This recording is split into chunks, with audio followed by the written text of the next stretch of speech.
नमस्कार मित्रों, आप सभी का बहुत बहुत स्वागत है हमारे YouTube चैनल पंडित जी ऑनलाइन में। मित्रों, इस वीडियो में हम बात करेंगे श्रावण मास सोमवार व्रत कथा के बारे में।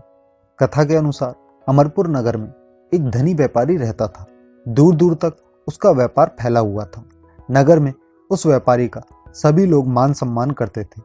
इतना सब कुछ होने पर भी वह व्यापारी अंतर्मन से बहुत दुखी था, क्योंकि उस व्यापारी का कोई पुत्र नहीं था। दिन रात उसे एक ही चिंता सताती रहती थी, उसकी मृत्यु के बाद उसके इतने बड़े व्यापार और धन संपत्ति को कौन संभालेगा। पुत्र पाने की इच्छा से वह व्यापारी प्रति सोमवार भगवान शिव की पूजा व व्रत किया करता था। साया काल में व्यापारी शिव मंदिर में जाकर भगवान शिव के सामने घी का दीपक जलाया करता था। उस व्यापारी की भक्ति देखकर एक दिन पार्वती माता ने भगवान शिव से कहा, हे प्राणनाथ, यह व्यापारी आपका सच्चा भक्त है। कितने दिनों से यह सोमवार का व्रत और पूजा नियमित कर रहा है। भगवान, आप इस व्यापारी की मनोकामना अवश्य पूर्ण करो। भगवान शिव ने मुस्कुराते हुए कहा, हे पार्वती, इस संसार में सबको उसके कर्मों के अनुसार फल की प्राप्ति होती है। प्राणी जैसे कर्म करता है उन्हें वैसे ही फल प्राप्त होते हैं। इसके बावजूद पार्वती जी नहीं मानी। उन्होंने आग्रह करते हुए कहा, नहीं प्राणनाथ, आपको इस व्यापारी की इच्छा पूरी करनी ही पड़ेगी। यह अवश्य आपका अनन्य भक्त है। प्रति सोमवार आपका विधि पूर्वक व्रत रखता है और पूजा अर्चना के बाद आपको भोग लगाकर एक समय भोजन ग्रहण करता है। आपको इसे पुत्र प्राप्ति का वरदान देना ही होगा। पार्वती का इतना आग्रह देखकर भगवान शिव ने कहा, तुम्हारे आग्रह पर मैं इस व्यापारी को पुत्र प्राप्ति का वरदान देता हूँ, लेकिन इसका पुत्र 16 वर्ष से अधिक जीवित नहीं रहेगा। उसी रात भगवान शिव ने स्वप्न में उस व्यापारी को दर्शन देकर उसे पुत्र प्राप्ति का वरदान दिया और उसको पुत्र के 16 वर्ष तक जीवित रहने की बात भी बताई। भगवान के वरदान से व्यापारी को खुशी तो हुई, लेकिन पुत्र की अल्पायु की चिंता ने उस खुशी को नष्ट कर दिया। व्यापारी पहले की तरह सोमवार का विधिवत व्रत करता रहा। कुछ महीने पश्चात उसके घर अति सुंदर पुत्र उत्पन्न हुए। पुत्र जन्म से व्यापारी के घर में खुशियां भर आईं। बहुत धूमधाम से पुत्र जन्म का समारोह मनाया गया। व्यापारी को पुत्र जन्म की अधिक खुशी नहीं हुई, क्योंकि उसे पुत्र की अल्पायु के रहस्य का पता था। यह रहस्य घर में किसी को नहीं मालूम था। विद्वान ब्राह्मणों ने उस पुत्र का नाम अमर रखा। जब अमर 12 वर्ष का हुआ तो शिक्षा के लिए उसे वाराणसी भेजने का निश्चय हुआ। व्यापारी ने अमर के मामा दीपचंद को बुलाया और कहा कि अमर को शिक्षा प्राप्त कराने के लिए वाराणसी छोड़ाओ। अमर अपने मामा के साथ शिक्षा प्राप्त करने के लिए चल दिया। रास्ते में जहाँ भी अमर और दीपचंद रात्रि विश्राम के लिए ठहरते, वहीं यज्ञ करते और ब्राह्मणों को भोजन कराते थे। लंबी यात्रा के बाद अमर और दीपचंद एक नगर में पहुंचे। उस नगर के राजा की कन्या के विवाह की खुशी में पूरे नगर को सजाया गया था। निश्चित समय पर बारात आ गई, लेकिन वर का पिता अपने बेटे के एक आंख से काने होने के कारण बहुत चिंतित था। उसे इस बात का भय सता रहा था कि राजा को इस बात का पता चलने पर कहीं वह विवाह से इनकार न कर दे, इससे उसकी बदनामी होगी। वर के पिता ने अमर को देखा तो उसके मस्तिष्क में एक विचार आया।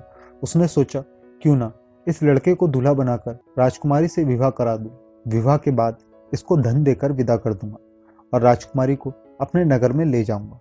वर के पिता ने इसी संबंध में अमर और दीपचंद से बात की। दीपचंद ने धन मिलने के लालच में वर के पिता की बात स्वीकार कर ली। अमर को दूल्हे के वस्त्र पहनाकर राजकुमारी चंद्रिका से विवाह करा दिया गया। राजा ने बहुत सा धन देकर राजकुमारी को विदा किया। अमर जब लौट रहा था तो सच नहीं छिपा सका और उसने राजकुमारी की ओढ़नी पर लिख दिया, राजकुमारी चंद्रिका, तुम्हारा विवाह तो मेरे साथ हुआ था। मैं तो वाराणसी में शिक्षा प्राप्त करने जा रहा हूँ। अब तुम्हें जिस नवयुवक की पत्नी बनना पड़ेगा वह काना है।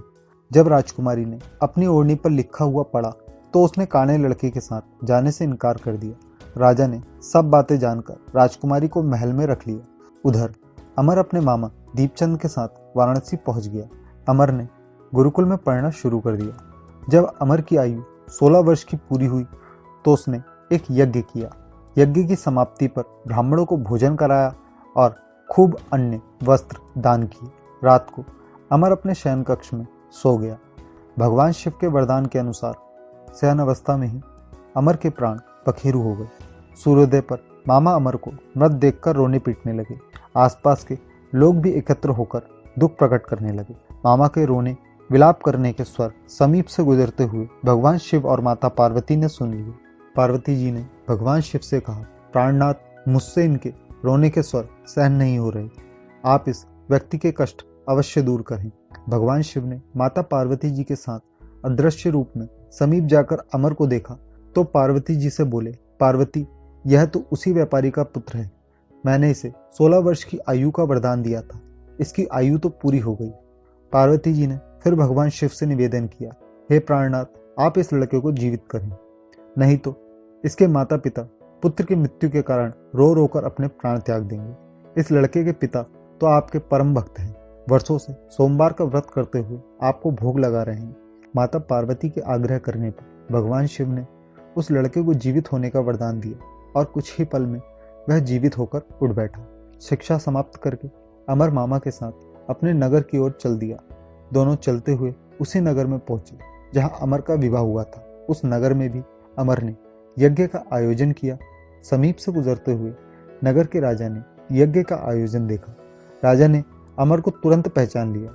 यज्ञ समाप्त होने पर राजा अमर और उसके मामा को महल ले गए और कुछ दिन उन्हें महल में रहकर बहुत सा धन वस्त्र देकर राजकुमारी के साथ विदा किया।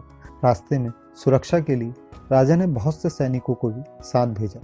दीपचंद ने नगर में पहुंचते ही एक दूत को घर भेजकर अपने आगमन की सूचना भेजी।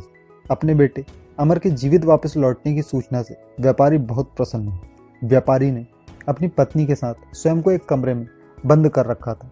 भूखे प्यासे रहकर व्यापारी और उसकी पत्नी बेटे की प्रतीक्षा कर रहे थे। उन्होंने प्रतिज्ञा कर रखी थी कि यदि उन्हें अपने बेटे की मृत्यु का समाचार मिला तो दोनों अपने प्राण त्याग देंगे। व्यापारी अपनी पत्नी और मित्र के साथ नगर के द्वार पर पहुंचा। अपने बेटे के विवाह का समाचार सुनकर पुत्रवधू राजकुमारी चंद्रिका को देखकर उसकी खुशी का ठिकाना न रहा।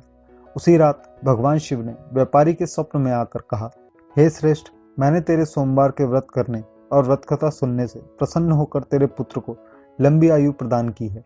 और यह कहकर भगवान अंतर्ध्यान हो गए। व्यापारी बहुत प्रसन्न हुआ। सोमवार का व्रत करने से व्यापारी के घर में खुशियां लौट आई। शास्त्रों में लिखा है, जो स्त्री पुरुष सोमवार का विधिवत व्रत करते और व्रत कथा सुनते हैं, उनकी सभी इच्छाएं पूरी होती हैं।